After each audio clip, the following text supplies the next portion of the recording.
नमस्ते दोस्तों, book bump में आपका स्वागत है, जहां हम आपके जीवन को बेहतर बनाने के लिए सबसे बेहतरीन किताबों का सारांश पेश करते हैं। आज हम दी साइकोलॉजी ऑफ मनी पर चर्चा करेंगे, जिसे मॉर्गन हॉस्टल ने लिखा है।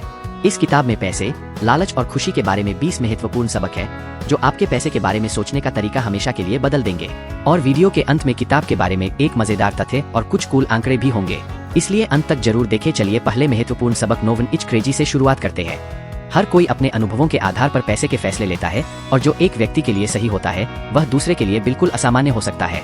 हॉसल हमें याद दिलाते हैं कि वित्तीय फैसले अक्सर हमारे व्यक्तिगत इतिहास से प्रेरित होते हैं। अगला सबक है लक और रिस्क। हॉसल इस बात पर जोर देते हैं कि सफलता सिर्फ मेहनत का नतीजा नहीं होती, किस्मत और जोखिम भी बहुत बड़ा भूमिका निभाते हैं।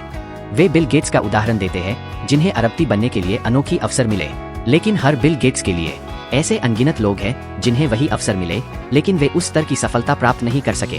अब बात करते हैं नेवर एनफ की। यह सबक इस बात के खतरों के बारे में है कि हमेशा अधिक चाहने की आदत कैसे हमें बड़े जोखिम लेने पर मजबूर कर सकती है, जो कि वित्तीय आपदा का कारण बन सकता है। यह जानना महत्वपूर्ण है कि कब रुकना है। कंपाउंडिंग के बारे में चर्चा करते हैं। कॉम्पाउंड इंटरेस्ट एक शक्तिशाली ताकत है, और हॉसल इस बात को उजागर करते हैं कि यह सिर्फ जल्दी अमीर बनने के बारे में नहीं है।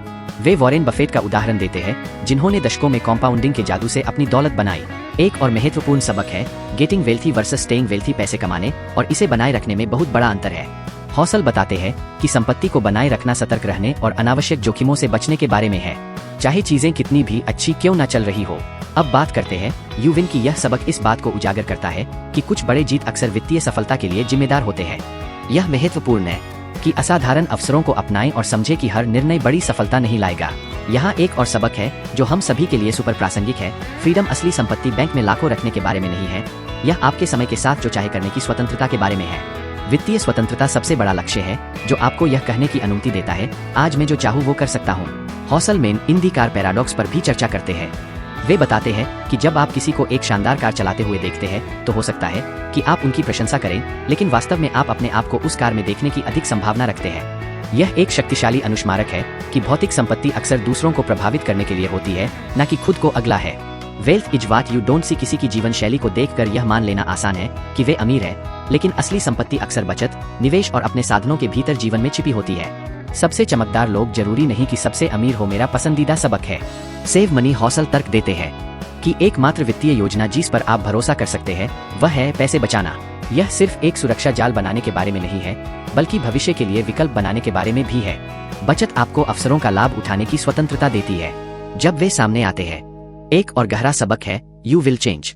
समय के साथ आपके लक्ष्य और प्राथमिकताएं बदल जाएंगी। जो आप अब चाहते हैं वह शायद 10 या 20 वर्षों में वह नहीं होगा। इसलिए फ्लेक्सिबल बने रहे और जैसे जैसे आप बढ़ते हैं अपने वित्तीय योजनाओं को समायोजित करें। नथिंग फ्री के बारे में भी बात करते हैं।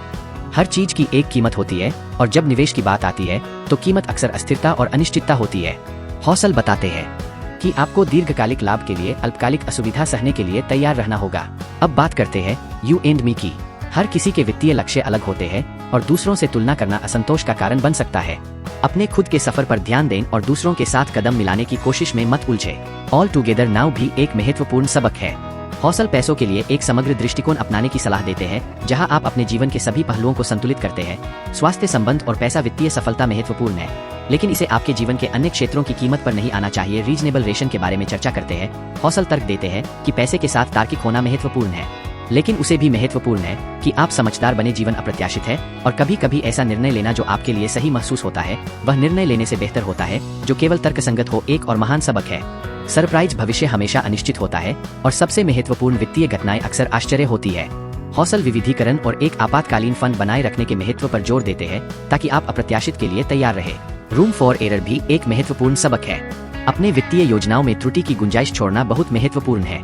इसका मतलब है कि अपने अनुमान में सतर्क रहना और खुद को अधिक विस्तार से न जोड़ना। जब चीजें योजना के अनुसार नहीं चलती है, तो एक सुरक्षित मार्जिन होना बहुत फर्क कर सकता है।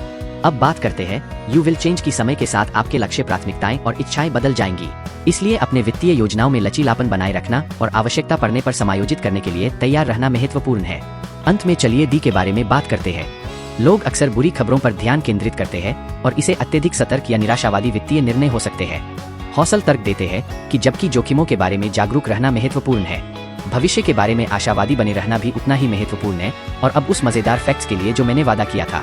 क्या आप जानते हैं कि दी साइकोलॉजी ऑफ मनी मूल रूप से एक ब्लॉग पोस्ट श्रृंखला थी। मॉर्गन हॉस्टल के इनसाइटफुल पोस्ट इतने लोकप्रिय थे कि उन्हें इस बेस्ट सेलिंग किताब में संकलित किया गया। अब कुछ त्वरित आंकड़ों के लिए इस किताब में 256 पृष्ठ है और इसे अमेज़न पर 5 में से 4.6 सितारे दिए गए हैं, वह भी 30,000 से अधिक समीक्षाओं के साथ। आखिर तक साथ बने रहने के लिए धन्यवाद। अगर आपको यह वीडियो मददगार लगा तो लाइक बटन जरूर दबाएं और अधिक अद्भुत किताबों के सारांश के लिए बुक बम को सब्सक्राइब करें। अगले वीडियो में मिलते हैं। धन्यवाद।